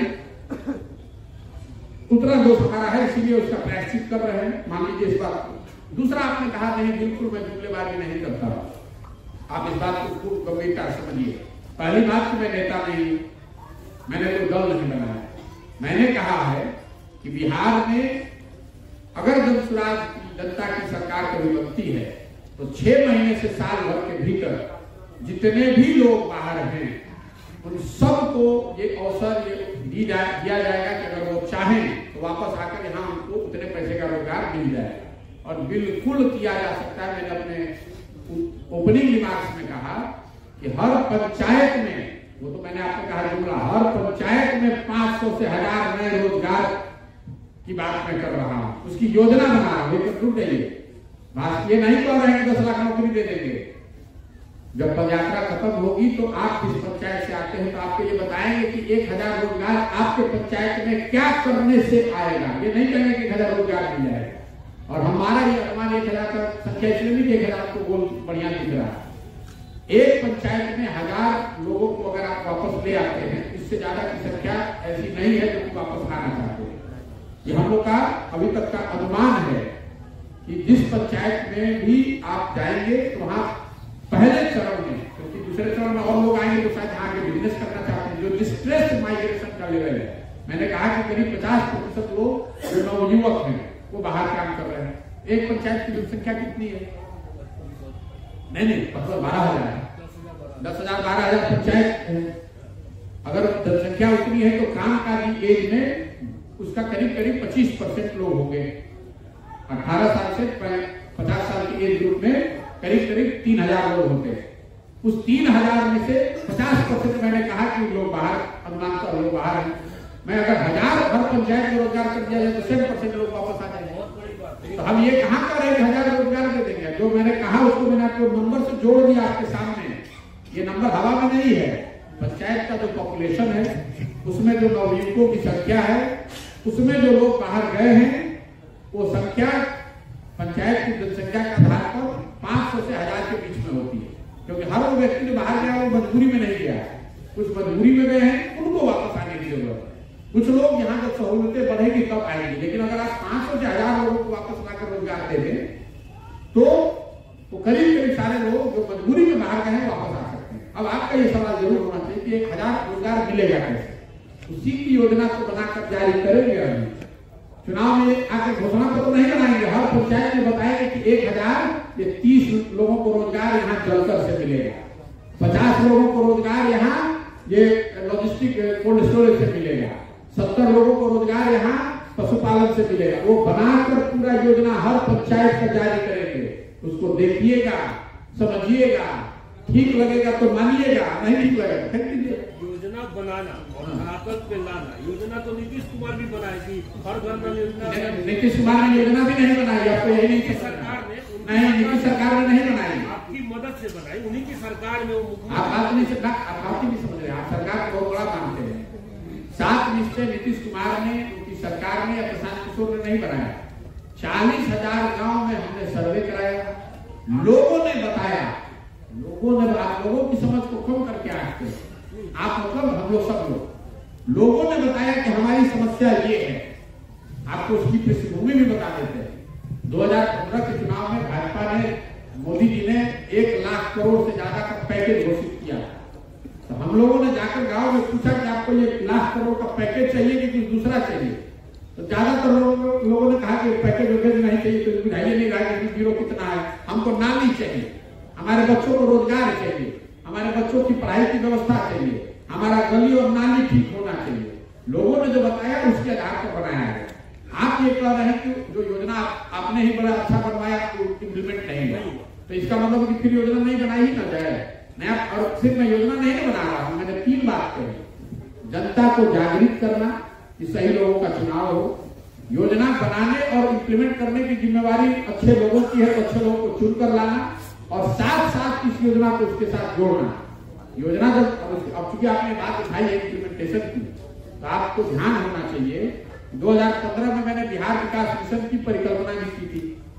यह भी परिकल्पना की गई थी कि पंचायत से लेकर मुख्यमंत्री के ऑफिस तक 10,000 से ज्यादा प्रोफेशनल्स देश विदेश से इन विषयों के विशेषज्ञों को वापस बिहार में लाया जाएगा और सरकारी तंत्र से जोड़कर इसको इम्प्लीमेंट किया जाएगा। मैं यहाँ से चला गया, बिहार विकास मिशन चला, बना, उसको बंद कर दिया, या जैसे नाम के लिए चल रहा है किसी दूसरे निगम की तरफ। तो हुआ क्या? नल के जल योजना तो अच्छी है, उसको कराने की जिम्मेवारी आपने ऐसे लोगों को दे दी जिसको कोई समझ ही नहीं है, जिसका इंटरेस्ट ही है, जिसको लूटना है इसमें से। अगर आपने होशियार लोगों को लाया होता, उन विषयों के जानकार को लाया होता तो काम हो पाता। तो अगर आप इम्प्लीमेंट नहीं कर पाए, इसीलिए तो आपका विरोध हो रहा है। वित्तीय वर्ष 2021-22 का जो रिपोर्ट आ रहा है सरकार ने जारी किया, बिहार को तीसरा स्थान पर वाला हिमाचल प्रदेश किस चीज में विकास दर मेरे भाई ऐसा है, सुनिए, सुन लीजिए मेरी बात। आप इकोनॉमिक्स तो थोड़ा बहुत जरूर समझते होंगे। अमेरिका में विकास दर 2% और भारत का विकास दर 10%। इसको कहते हैं बेस इफेक्ट। अमेरिका की इकोनॉमी है 15 ट्रिलियन की, तो 2% 15 ट्रिलियन का कितना होगा? और आपकी इकोनॉमी है 2 ट्रिलियन की, तो आप अगर 10% से भी बढ़िएगा तो आपका 10% भी 2% 15 ट्रिलियन से 1/3 होगा। तो बिहार का जो बेस है वो इतना कम है कि आप आज से 40 वर्ष पहले भी देश के सबसे गरीब और पिछड़े राज्य थे, और आज भी देश के सबसे गरीब, सबसे पिछड़े, सबसे ज्यादा अशिक्षित, सबसे ज्यादा भुखमरी, सबसे ज्यादा बेरोजगारी वाला राज्य बिहार ही है।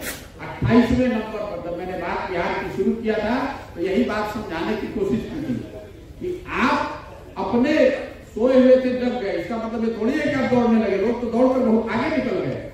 बिहार में आप समझ लीजिए इस बात को, 1990 में जब लालू जी मुख्यमंत्री बने तो प्रति व्यक्ति आय एक आंकड़ा, क्योंकि आपने इकोनॉमिक आंकड़ा उठाया है, प्रति व्यक्ति आय के हिसाब से बिहार का नंबर था 28, मतलब आप देश में सबसे निचले स्तर पर थे। 2005 में जब नीतीश कुमार मुख्यमंत्री बने तो भी बिहार प्रति व्यक्ति आय के हिसाब से 28 पर ही था, और आज भी आपके सारे आंकड़ों के बाद भी देश में प्रति व्यक्ति आय के हिसाब से आप 28वें नंबर पर ही है, एक पायदान भी ऊपर नहीं बढ़े हैं। तो ये आंकड़े जो है ये सरकारी अफसरों से समझिएगा, हम यही काम करते हैं दिन रात, इसकी समझ थोड़ी बहुत तो हम लोग को भी है। यहाँ दिक्कत ये है, सरकार को मनाए कि यहाँ दिक्कत यही है कि समाजवाद के नाम पर लोगों की अपेक्षाओं को, लोगों की जो मापदंड है उसको इतना नीचे कर दिया गया है कि आपको मतलब नीतीश कुमार ही सबसे विद्वान दिखते हैं। भाई नीतीश कुमार पढ़े लिखे व्यक्ति, लेकिन बिहार के एकमात्र पढ़े लिखे व्यक्ति नीतीश कुमार तो नहीं है, और भी पढ़े लिखे हो सकते हैं। तो बिहार में चूंकि लोगों की समझ ये रही है, लोगों का अनुभव ये रहा है कि जो नेता है उसको एक शब्द भी बोलने नहीं आना चाहिए, तो जो बोलता है थोड़ा बहुत तो लगता है कि बहुत बड़ा विद्वान है। बिहार में कुर्ता के ऊपर गंजी पहनने को ही जमीनी नेता का सूचक माना जाता है, तो जो गंजी के ऊपर कुर्ता पहनने लगा तो आपको सभ्य दिखता है। अगर कोई एक लाइन अंग्रेजी में बोल दिया तो लग रहा है कि बहुत बड़ा ज्ञानी आदमी है। ऐसी बात नहीं है। इस धरती में, ये धरती अनपढ़ों की और मूर्खों की धरती नहीं रही है। हजारों ऐसे लोग हैं बिहार में जो नीतीश कुमार से या जो भी सरकार में लोग हैं उनसे बहुत ज्यादा पढ़े लिखे, बहुत ज्यादा समझदार, और अपने कार्य क्षेत्रों में बहुत ऊंचाई पर लोग पहुंचे हुए हैं। देश विदेश में मेरे साथ ही 250 से ज्यादा लड़के काम कर रहे हैं, लोग काम कर रहे हैं, जो दुनिया भर से लोग जुड़े हुए हैं, जो इन विषयों पर हमारे साथ चर्चा कर रहे हैं। बिहार के 15 साल की विकास योजना में अपना योगदान दे रहे हैं। कोई जर्मनी में है, कोई अमेरिका में है, कोई सिंगापुर में है, और बहुत बड़े बड़े जगह पर लोग बैठे हुए हैं।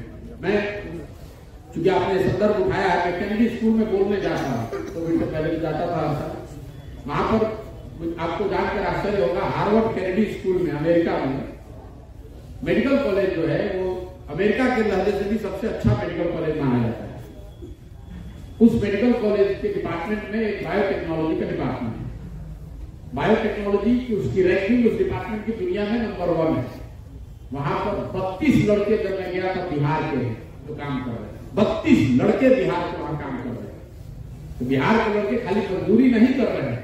अब दिक्कत यह है कि यहाँ पर जो लोग शासन व्यवस्था में रहे हैं, ये ऐसे मूर्खों की जमात है कि या तो इसके बारे में इनको कोई जानकारी नहीं है, या सोचता है कि कोई हमसे होशियार दिखने वाला अगल बगल आ न जाए, तभी तो हम होशियार बने रहेंगे।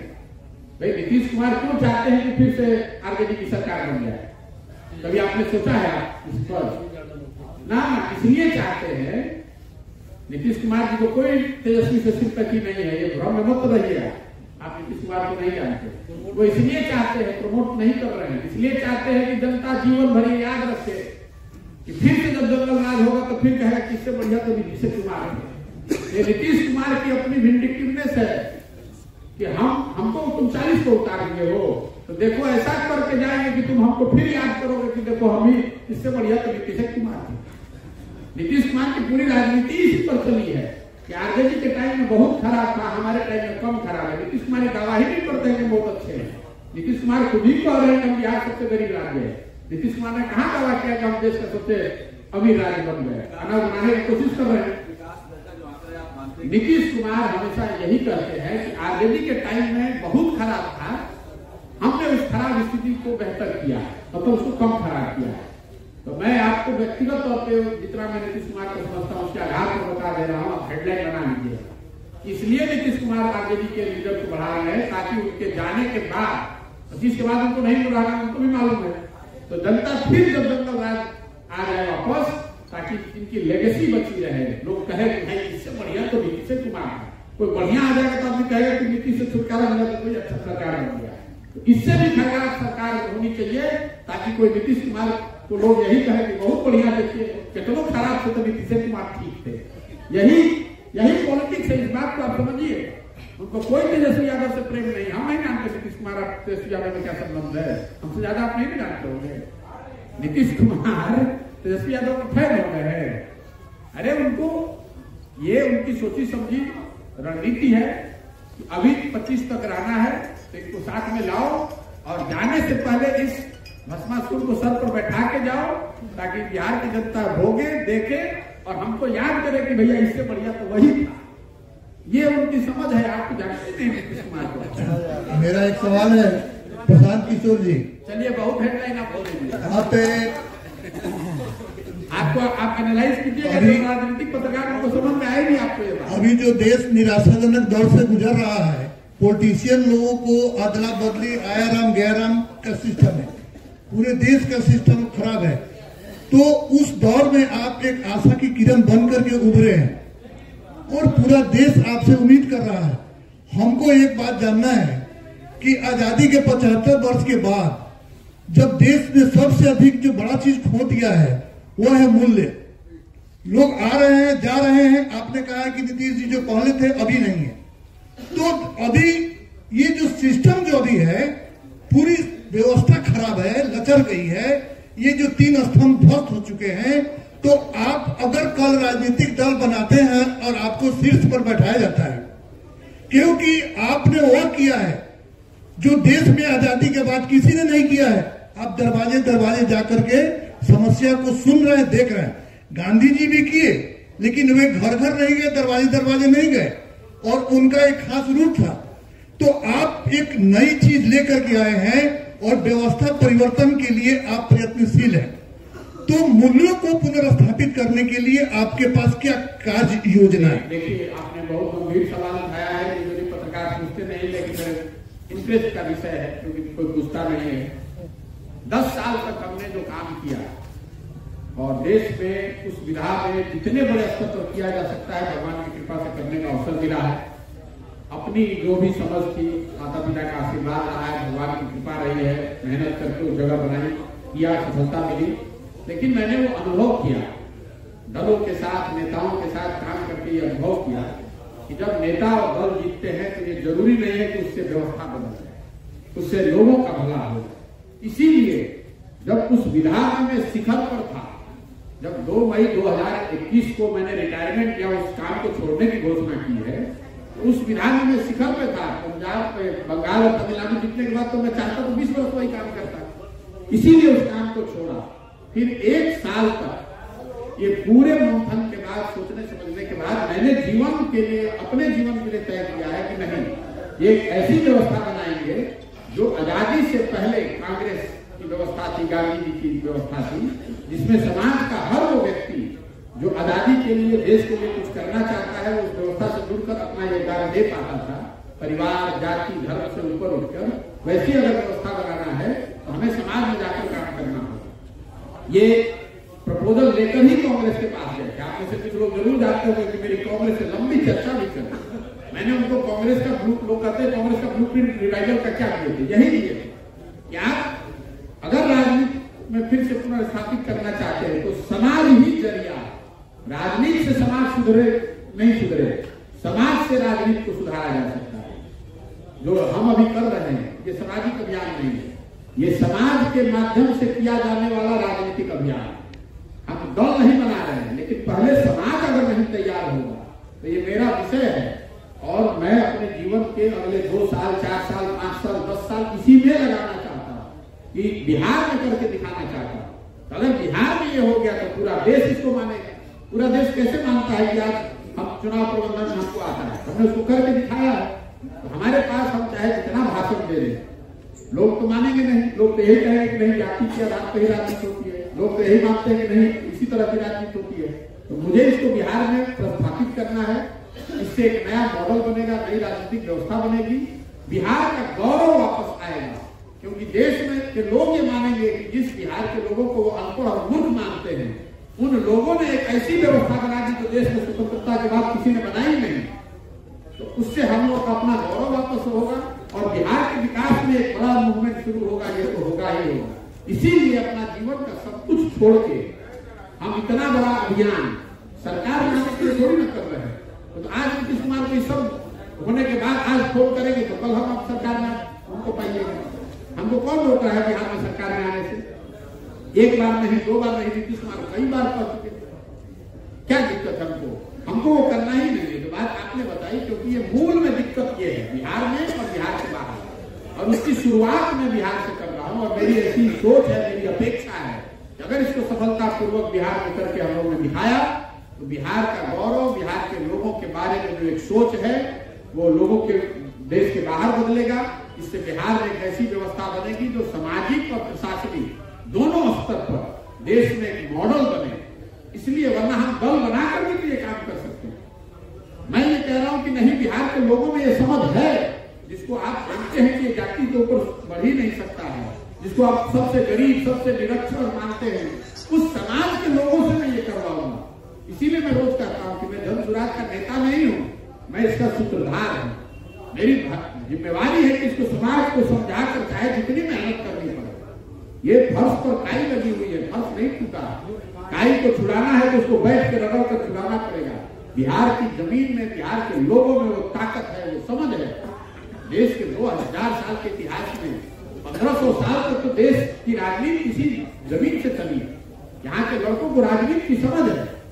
जरूरत इस बात की है कि उनको विकल्प बनाने का एक प्लेटफॉर्म दिया जाए। लोग खड़े होंगे और आप देखिएगा, एक बार अगर ये बन गया तो बिहार की कहानी नहीं है। ये राजनीति में नए मूल्य स्थापित करेगी। इसका पार्टी बनाने करने का एक नया नजरिया लोगों के दिमाग में आएगा। और इससे प्रशासनिक सुधार जब होगा, लोगों का जीवन स्तर सुधरेगा, तो दूसरे राज्यों से भी लोग आपको देखेंगे कि नहीं, देखिए किस तरह देश का सबसे गरीब राज्य, लोगों ने, जिसको सारे दलों ने, नेताओं ने न सुधर पाने वाला राज्य मानकर छोड़ दिया, उसको बिहार के लोगों ने मिलकर एक ऐसी व्यवस्था बनाई जिससे वहां सुधार हुआ। ये मेरा लक्ष्य है। मेरा लक्ष्य बिहार में सरकार बनाना, पार्टी बनाना, चुनाव लड़ना नहीं है। तो आपने पूछा, उसके लिए धन्यवाद। इस पर लंबी चर्चा हो सकती है। बहुत बहुत धन्यवाद।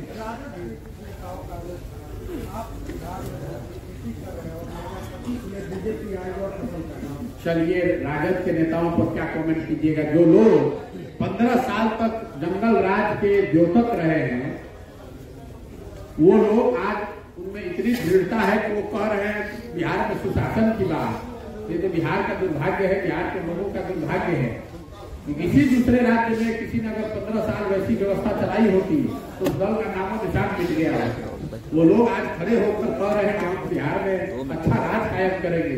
कोई ये पूछने वाला नहीं है कि आप 15 साल तक आपके पास पूरे बिहार की कमान की, आपने बिहार को रसातल में पहुंचा दिया और आज आप नए पैदा हुए हैं, आज आपको नई जानकारी हुई है। राजद के लोगों की टिप्पणी पर क्या टिप्पणी